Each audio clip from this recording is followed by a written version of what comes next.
tell me about the kids and the kind of questions that they came up with for that age group.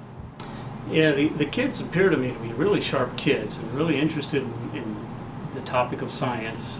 I don't remember the questions exactly from last year, but I do remember, just like this year, they were very good questions. They provoked some thought, obviously, in the students to come up with a good, valid question, and of course I was very pleased to answer it. These were very good, clearly thought out questions that clearly displayed their inquisitiveness.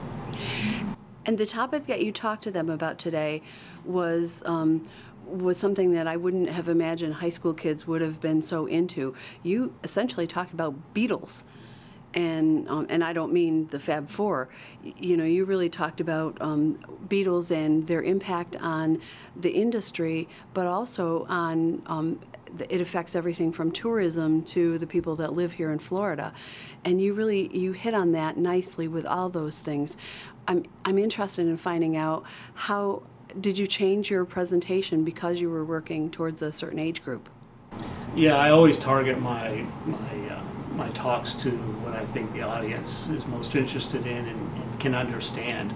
Most high school students and most general public people don't have an idea what biological control is, and they certainly don't know what it takes to carry out importation or classical biological control, which is what I do.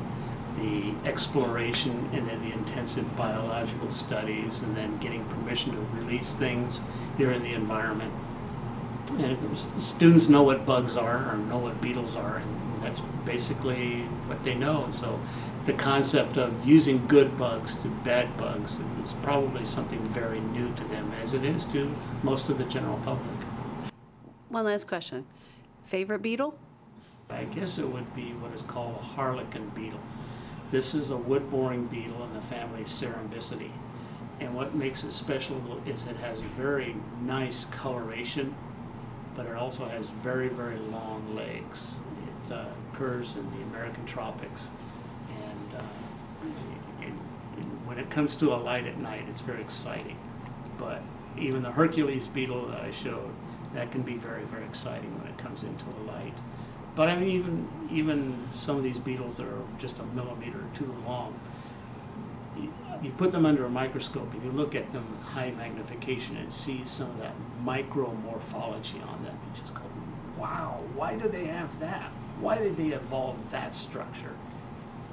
So if I could plant a seed in one of the people just to go on to science, not necessarily into entomology, that's a well-planted seed, and I'd be proud of that. But if one of these young folk turned out to be an entomologist, wow, that'd be something.